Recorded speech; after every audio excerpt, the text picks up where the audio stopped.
تو پہلی بات ہوئی کہ بیمار کی عیادت کی جائے، دوسرا حق یہ ہے کہ انتقال ہو جائے تو اس کے جنازے میں جائے، تیسری حق یہ بتایا گیا ہے کہ وہ قرضہ مانگے تو اس کو بشرط سہولت دیا جائے، چوتھی بات یہ بتائی کہ اس کا حق یہ ہے کہ اگر کوئی برا کام کرے تو اس کی پردہ پوشی کرے، چوتھا۔ اچھا، پانچویں چیز دیکھیے، پانچواں کیا ہے؟ اگر اسے کوئی نعمت ملے تو اس کو مبارکباد دو۔ ہاں دیکھیے کتنی چھوٹی سی بات ہے، مبارکبادی دینا بہت چھوٹی سی بات ہے، لیکن اسلام نے اس کو تذکرہ کیا، حضور پاک کی زبان مبارک سے یہ نکلا کیا کہ اسے کوئی نعمت ملے تو اس کو مبارکباد دو۔ ہاں یہ بھی دل و جگر کی بات ہے، جس کا 56 انچ کا سینہ رہتا ہے نا، وہ لوگوں کی نعمتوں پر مبارکباد دیتا ہے، اور اگر کسی کا 25 30 یا 26 انچ کا ہی سینہ ہوا تو اس کی نعمت پر وہ مبارکبادی نہیں دیتا بلکہ کڑھتا ہے۔ تو کسی کے اچھے کام پر کسی کو کوئی اچھی نعمت ملے تو اس کو مبارکباد دینا چاہیے۔ موٹر سائیکل لے لیا، ارے بھائی میں نے تو خوشی ہو رہا ہو، ماشاء اللہ ماشاء اللہ، اللہ برکت دے، اللہ برکت دے، اللہ خیر، مبارک کچھ کبھی دے۔ یا اور کوئی چیز، کھیت لیا اس نے، پلاٹ لیا اس نے، اور کوئی چیز لیا تو اس نے آپ کو بتایا کہ بھئی ایسا ایسا ہوا تو اس کو یہ نعمت ملی تو اس پر مبارکباد دو، ماشاء اللہ سبحان اللہ، اللہ خیر ڈالے، اللہ برکت دے، دعائیں دے اس کو۔ تو پانچویں چیز یہ ہے کہ کسی کی نعمت ملے تو اس کو مبارکباد دیجیے۔ چھٹی چیز، اگر کوئی مصیبت اس کو پہنچے تو تعزیت کرو، یعنی کوئی اس کو پریشانی آ گئی، کوئی مصیبت آ گئی تو اس کی تعزیت کرو، یعنی ملاقات کرو اور اس کی دل جوئی کرو جا کر اس کو کہتے ہیں تعزیت کرنا۔ کہ بیچارہ پریشان ہو گیا ہے تو اس کو دلاسا دے کہ کوئی فکر کی بات نہیں، اچھے ہو جائے گی، آپ اچھے ہو جائے گی، کوئی معمولی مار ہے، زیادہ بڑا نہیں ہے، اچھے ہو جائے گی، تو اس کی تعزیت کرو، اس کو ہمت دلاؤ۔ چھٹی چیز کیا ہے؟ اپنی عمارت اس کی عمارت سے اس طرح اونچی نہ کرو کہ اس کے گھر کی ہوا بند ہو جائے۔ ہاں دیکھیے یہ ہے اسلام کا امتیاز، کہ کہاں کیسی بات بتلا رہے حضور پاک صلی اللہ علیہ وسلم کہ اگر اپنی عمارت اس کی عمارت سے اس طرح اونچی نہ کرو کہ اس کے گھر کی ہوا بند ہو جائے۔ دیکھیے کتنی دل و جگر کی بات کہی گئی ہے۔ اس کا مکان کہاں، اس کا مکان کہاں، اس کا روڈ کہاں، اس کا روڈ کہاں، ہوا اللہ کی طرف سے ہے، ہر ایک کے گھر میں ہوا آتی ہے، لیکن کہا کہ تم ایسا گھر مت بناؤ کہ جس تمہارے گھر کی وجہ سے پڑوسی کے گھر کی ہوا رک جائے۔ ہر آدمی چاہتا ہے کہ میرے گھر میں ہوا آئے، اور ہوا سیر گھر بناتے ہیں، لیکن کوئی پڑوسی کوئی ایسی بلڈنگ بنا لیتا ہے، مکان بنا لیتا ہے کہ اس کی ہوا رک جاتی ہے، اس کو تکلیف ہوتی ہے، بچوں کو تکلیف ہوتی ہے، اس کے گھر والے پریشان ہوتے ہیں کہ اتنی گرمی آ رہی ہے، لیکن اتنی گرمی کا موسم ہے، ہوا نہیں آ رہی، ہوا آ رہی ہے، چل رہی ہے، لیکن یہ بلڈنگ سامنے آ گئی ہے، اس نے اونچی اٹھا لیا، اس کی بلڈنگ کی وجہ سے ہماری ہوا رک گئی، تو بیچارے زندگی بھر پریشان رہتے ہیں۔ سامنے تو کچھ نہیں کہتے ہیں، لیکن دل میں کڑتے ہیں کہ کیسا بندہ ہے کہ اس نے اونچی بنا لیا، ہاں پیسہ آ گیا اس کے بعد میں تو ہم کو تکلیف میں ڈال دیا۔ دیکھیے ہم نے ہمارے پیسوں سے بنایا اس کو، ہم نے محنت پسینے کی کمائی کی ہے، اپنا گھر اونچا بنائے، لیکن ہمارا یہ اونچا بنانا اس کو تکلیف دے، تو کہا کہ ایسا گھر اونچا نہ بنائے کہ جس کی وجہ سے ہوا رک جائے۔ یہ یہاں تو حضور پاک صلی اللہ علیہ وسلم نے ایک مثال دی کہ ہوا بند ہو جائے، لیکن کوئی اور دوسری وجہ بھی ایسی گھر بنانے کی نہ ہو کہ ہمارے گھر کی وجہ سے اس کو تکلیف پہنچ جائے۔ میرا ذاتی معاملہ ہے، ہمارے ایک پڑوسی نے گھر بنایا تھا، ماشاءاللہ اچھا گھر بنایا ہوا ہے، اس کے روڈز پر میرا گھر ہے، میں نے بنایا، تو گھر کی جو گیلری بنا رہا تھا تو انہوں نے یہ کہا کہ بھئی مفتی صاحب آپ یہاں گیلری مت لو۔ میں نے کہا کیوں، کیا بات ہوئی؟ بولے وہ ہمارے اس کا بلڈنگ دکھائی نہیں دے گی اور چھپ جائے گی، آپ یہاں سے یہ مت لو، آگے مت لو۔ تو میں نے کہا ٹھیک ہے، میں نے اپنی ان کے گھر کے سامنے کی تھوڑی ایسا کراس لے لیا جگہ کو اور لے لیا تاکہ ان کی بلڈنگ بھی راستے سے نظر آ جائے اور ان کو بھی دل خوش ہو جائے. تو میں نے اپنے گھر کے اس کارنر کو تھوڑا اندر لے لیا اور ان کی بلڈنگ کو سامنے دکھنے دیا. تو میرے عزیز وہ ہے معمولی چیز لیکن کتنا اونچا. تو کہا کہ ہماری عمارت ہمارے گھر بنانے کی وجہ سے کسی کی پڑوسی کو تکلیف نہ ہو. کبھی کبھی ایسا ہوتا ہے بیت الخلاء کا پائپ ایسا لگاتے ہیں ہم کہ پوری بدبو جو نکلتی ہے گیس اس کے گھر میں جاتی ہے, وہ بیچارہ پریشان ہوتا ہے. تو اس کا بھی خیال, یہ باریک باریک چیزیں ہیں, باریک باریک چیزیں, لیکن اس کا خیال رکھنا چاہیے میرے محترم بزرگوں اور دوستوں. تو اور آخری میں بتایا کہ جب تمہارے گھر میں کوئی اچھا کھانا پکے تو اس کی کوشش کرو کہ تمہاری ہانڈی کی خوشبو اس کے لیے, اس کے بچوں کے لیے تکلیف کا ذریعہ نہ بنے. یعنی ہم نے گھر میں کھانا اچھا بنائے اور اچھا کھانا بنانے کی وجہ سے اس کی خوشبو باہر نکلے گی اور ہمارے بازو کا غریب آدمی, بچے غریب ہے تو وہ غریب اس کو خوشبو جائے گی تو اس کے دل میں آئے گا کہ اوہو کیا اچھا کھانا بنا, اللہ نے بڑا اچھا کھلایا. ہمارے وہاں تو دال روٹی بنی ہے, ٹھیسا بنا ہے, اور دیکھو اس کو, وہ بچے بولیں گے ابو دیکھو کتنی اچھی, امی کتنی اچھی خوشبو آ رہی ہے, دیکھو کتنا اچھا کھانا بنا رہا, ہمارے وہاں بنتا نہیں, امی ہمارے وہاں بنتا نہیں کھانا ایسا.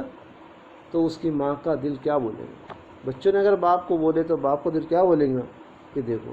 تو کہا کہ دیکھیں اسلام کی حقانیت کو دیکھیے, اسلام کے اخلاق کو دیکھیے کہ اسلام نے کیا بتلایا کہ اچھا کھانا تمہارے گھر میں پک رہا ہے, تمہاری محنت کا پیسہ ہے, اس سے تم کھانا بنا رہے ہو, لیکن اس کی خوشبو تمہارے پڑوسی کے بچے کے دل کو تکلیف پہنچانے والی نہ بنے. کیا اخلاق, سبحان اللہ, کہ پیسہ تمہارا, سب کچھ تمہارا, لیکن تب بھی تمہارے پیسے مال کے ذریعے اس کو تکلیف نہ پہنچے. تو کیا فرمایا کہ اگر تم نے گھر میں اچھا کھانا بنایا تو اس اچھے کھانے کی خوشبو کی وجہ سے پڑوسی کو بھی تکلیف نہیں ہونا چاہیے. اور میرے عزیزو, یہ ہانڈی کی خوشبو ایسی ہے کہ تم کتنے بھی گھر کے دروازے پیک کر کے بناؤ, کہیں سے تو وہ خوشبو نکل ہی جاتی ہے, اور پڑوسی تو کیا پورے روڈ کو مہکا دیتی ہے. لوگ آنے جانے والے پہچان لیتے, کیا اچھی خوشبو آ رہی, کیا, تو گھر میں کھانا پک رہا ہے لیکن روڈ پر خوشبو ہو رہی ہے. تو اگر ہمارے گھروں کے کتنے بھی دروازے بند کرے لیکن وہ خوشبو نکلنے والی, اس لیے کہ خوشبو وہی ہے کہ اس کو کہنے کی ضرورت نہیں کہ یہ خوشبو ہے, خوشبو خود ہی اپنی پہچان کرا دیتی ہے. تو خوشبو تو جائے گی, اب کیا کریں گے کہ خوشبو نہ جائے اور پڑوسی کو دل کو تکلیف نہ ہو, بچوں کو تکلیف نہ ہو اس کے. تو کیا فرمایا آپ سمجھیں, اس کا علاج بتلایا. دیکھیے کیا باریک علاج, کیا بتلایا کہ ہانڈی کی مہک تو جانے والی ہی ہے, تو اب اس کو تکلیف تو پہنچے گی, تو تکلیف نہ پہنچے تو کیا کہا, فرمایا کہ تھوڑا سا کچھ اس کے گھر بھی بھیج دو.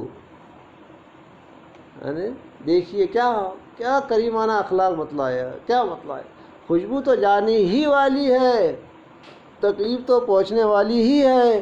اس تکلیف کا توڑ یہ بتایا کہ آپ نے اچھا کھانا بنایا تو گھر اس پڑوسی کے وہاں بھیج دو تاکہ وہ بھی خوش ہو جائے, بچے بھی خوش ہو جائے کہ امی کیا اچھا کھانا بنایا جی انہوں نے, امی آج کیا اچھا, اللہ ان کو کھلائے. دعائیں نکلیں گی ان کے دلوں سے کہ اللہ ان کو کھلائے.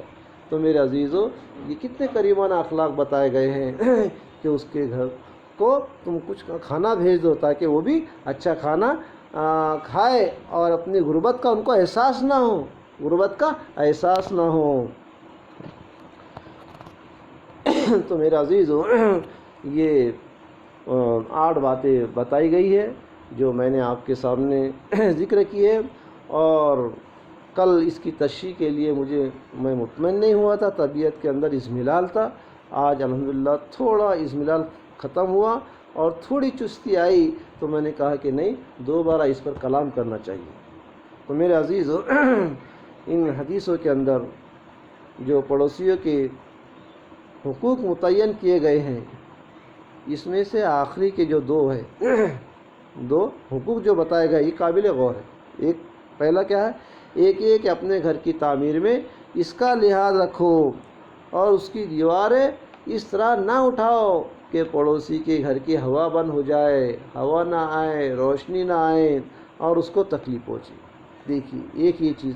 اور دوسری چیز یہ کہ گھر میں جب کوئی اچھی مرغوب چیز اگر پکے تو اپنے پڑوسی کو نہ بھولو کہ میرا پڑوسی غریب ہے، میں اچھا کھانا بناؤں گا تو اس کی خوشبو ان کو جائیں گی، تکلیف پہنچے گی۔ تو فرمایا کہ تم اچھا کھانا بنائے ہو تو اپنے پڑوسی کو بھی بھیجو تاکہ اس کو تمہارے کھانا بنانے سے کوئی تکلیف نہ ہو۔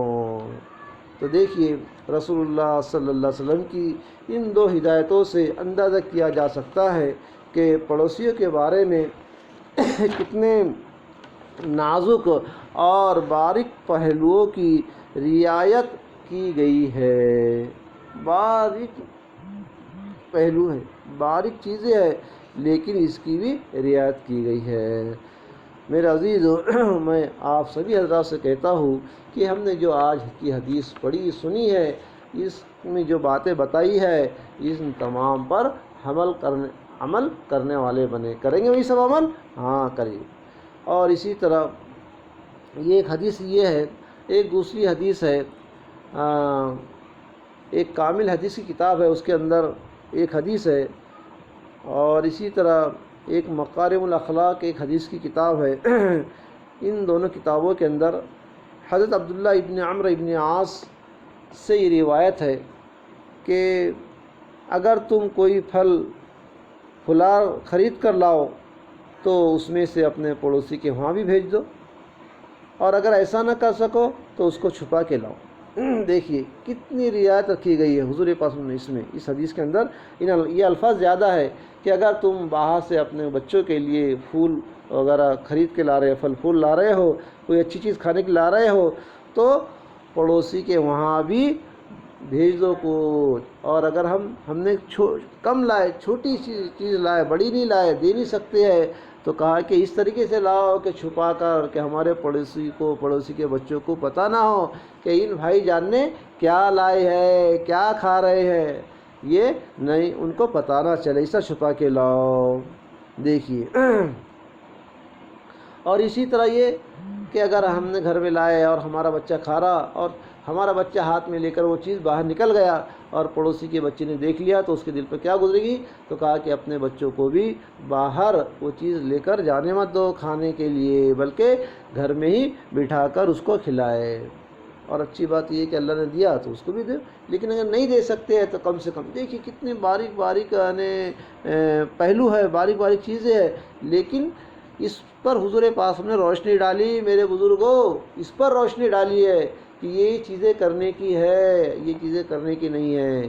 اس لیے میرا عزیزو، دعا کیجئے کہ اللہ تعالیٰ امت محمدیہ کو توفیق دے کہ حضور پاک صلی اللہ علیہ وسلم کی ان ہدایتوں پر قدر و قیمت کو سمجھے اور اس پر عمل کرے۔